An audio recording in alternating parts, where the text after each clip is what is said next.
మనిషి జీవితం అంతా ముగిసిపోయేంత వరకు ఏది తెలుసుకోలేడు. మనిషికున్న జబ్బు ఏంటి చెప్పమంటారు? సైకలాజికల్గా చేతిలో ఉన్నప్పుడు ఎప్పుడు విలువ అర్థం కాదు, చేయి జారిపోయాకనే విలువ అర్థం అవుతుంది. సాధారణంగా మనిషికున్న జబ్బే ఇది. చేతిలో ఉన్నప్పుడు దేని విలువ తెలియదు, చేయి జారిపోయాక విలువ తెలుస్తుంది. బాల్యం ఉన్నప్పుడు బాల్యం విలువ తెలియదు, యవ్వనం వచ్చాక యవ్వనం విలువ తెలియదు, అంతా ఊడిపోయాక అప్పుడు తెలుస్తుంది. జుట్టున్నప్పుడు ఎవడు బాధపడ్డు, బట్టగుండి వచ్చాక రోజు జుట్టు గురించి ఆలోచిస్తాడు. అప్పుడు ప్రతిరోజు ఆయిల్ పెడతాడు, ఉపయోగం ఏముంది? మొత్తం ఖాళీ అయిపోయింది ప్లే గ్రౌండ్. బాగున్నప్పుడు ఆయిల్ పెట్టావా? పెట్టడు. బాగున్నప్పుడు పెట్టాడు ఆయిల్? పెట్టడు. అప్పుడు అలా అంటాడు, ఇలా అంటాడు, ఏదో చేస్తాడు.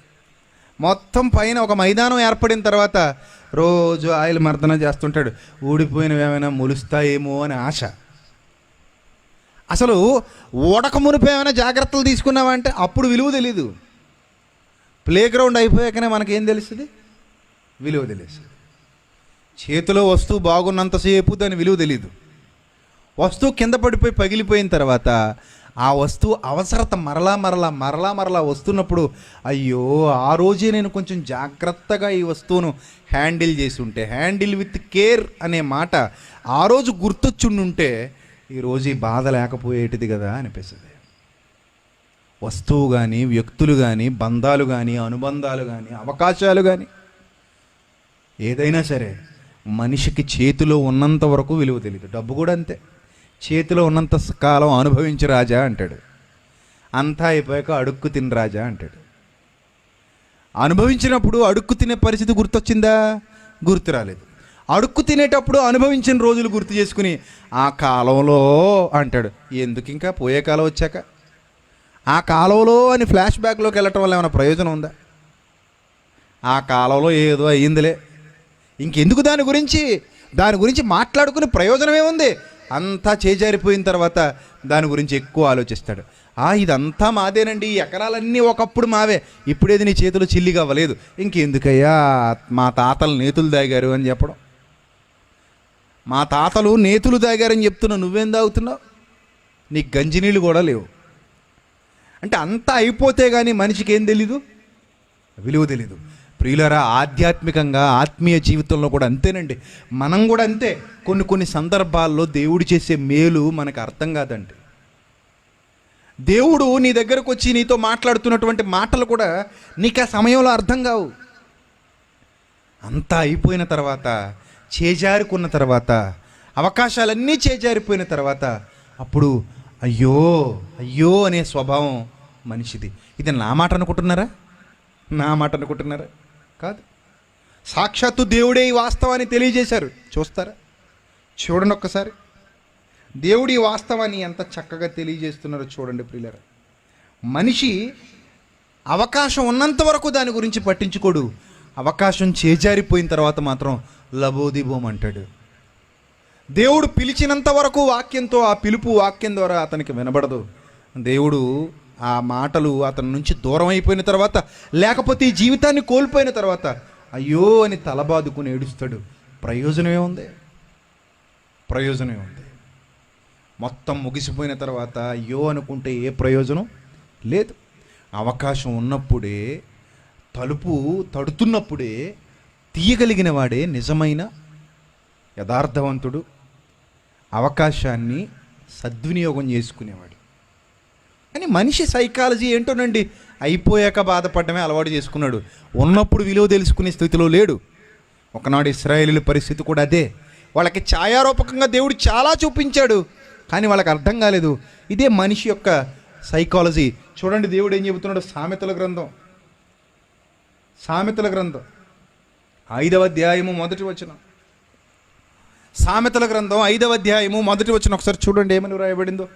నా కుమారుడా, నా జ్ఞానోపదేశము ఆలకింపుము, వివేకము గల నా బోధకు చెవియొగ్గుము, అప్పుడు నీవు బుద్ధి కలిగి నడుచుకుందువు, తెలివిని బట్టి నీ పెదవులు మాటలాడును అన్నాడు.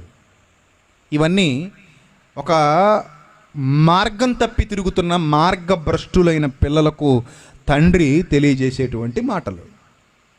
మార్గభ్రష్టులైనటువంటి పిల్లలకు, సత్యాన్ని గుర్తించినటువంటి పిల్లలకు, మోసపూరితమైన భావాలతో మోసపూరితమైన ఆలోచనలతో మసులుకుంటున్నటువంటి పిల్లలకు దేవుడు ప్రేమతో తెలియజేస్తున్నటువంటి, తండ్రి ప్రేమతో తెలియజేస్తున్నటువంటి మాటలు కదా. ఈ మాటలన్నీ దేవుడు ప్రేమతోనే చెప్పాడు. అవన్నీ వింటూ వింటూ వింటూ ఉంటూ ఉంటే 3వ వచనానికి వచ్చేసరికి, జారస్త్రీ పెదవుల నుండి తేనె కారుతుంది, దాని నోటి మాటలు నూనె కంటే నునుపైనవి, కానీ దాని వలన కలుగు ఫలము ముసిని పండంతా చేదుగా ఉంటుంది. సో నువ్వు ఆ మార్గాల్లోకి వెళ్ళకపోవడం చాలా ఉత్తమం, చాలా ఉత్తమం. నష్టపోతావు నాయన, చెడ్డ మార్గాల్లోనికి వెళ్ళొద్దు, తప్పు మార్గాలలోనికి వెళ్ళొద్దు, నష్టపోతావన్న తండ్రి ప్రేమ ఇక్కడ మనకు కనబడుతుంది. ఇప్పుడు ఈ మాటలు చెప్పినంత వరకు తండ్రి ప్రేమ కుమారుడికి అర్థమైందా? అర్థమైందా?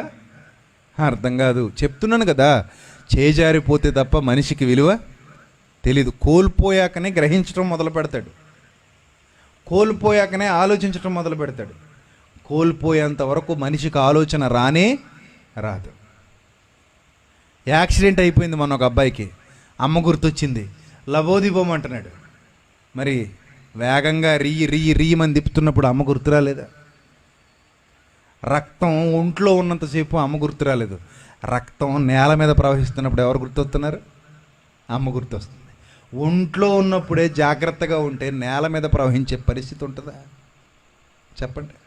రక్తం అరికాలు మొదలుకొని నడినెత్తి వరకు ఒంట్లో ప్రవహిస్తున్నప్పుడే ఆ ఒళ్ళు దగ్గర పెట్టుకుని బతికితే ఆ రక్తం నేల మీద పారే పరిస్థితి వస్తుందా?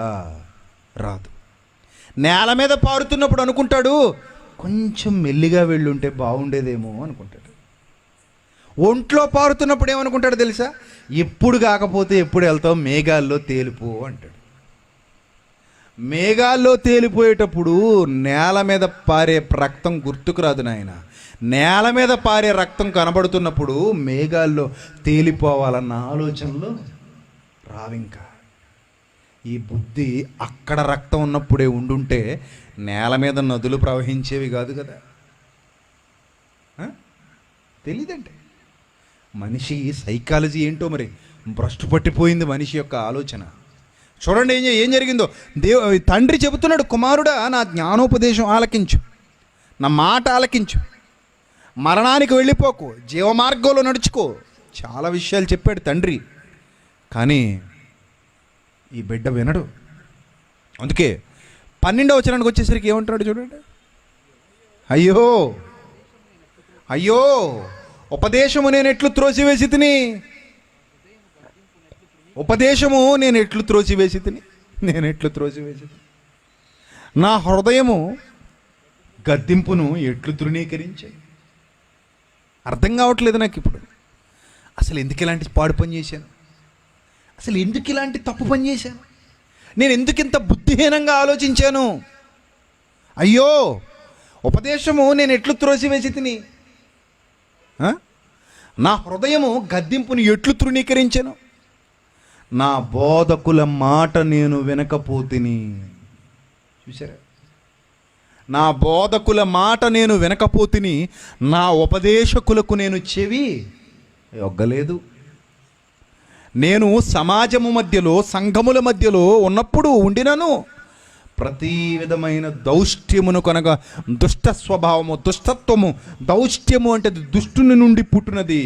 ఆ ప్రతి విధమైన దౌష్ట్యమునకు లోబడుటకు కొంచెమే ఎడవాయను అని చెప్పుకొనుచు మూలుగుచు ఉండు.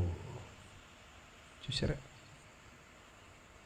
హెచ్ఐవి వచ్చేసి మంచం పట్టిన వాళ్ళ దగ్గరికి వెళ్ళండి, రేపు మాపు చచ్చిపోతారంట. ఎండిపోయిన శరీరాలు కలిగి, ఎండిపోయిన అస్థిపంజరాలతో చర్మం ఎముకలకు అంటుకుపోయి దర్శనమిస్తారు. ఒకప్పుడు చూసిన రూపం వేరు, ఇప్పుడు మంచం మీద కనబడుతున్న రూపం వేరు. అప్పుడు వాళ్ళ భావాలు ఏంటో తెలుసా?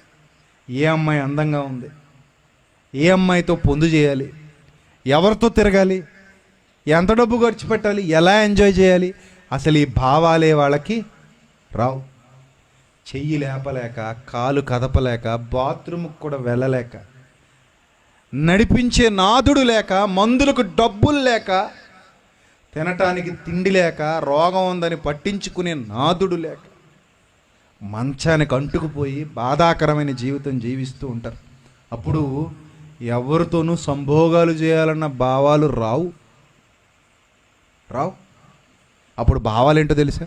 అయ్యో అయ్యో నేనెట్లు ఉపదేశమునకు లోబడకపోతిని, నా హృదయము గద్దింపును ఎట్లు తృణీకరించెను, ఆ రోజు నేను ఎందుకు ఇలా ఒళ్ళు కొవ్వెక్కి కొట్టుకున్నాను, ఆ రోజు నేను ఎందుకు ఇలా చేశాను, అరే అప్పుడు నాకు ఇలాంటి ఆలోచన ఎందుకు వచ్చింది,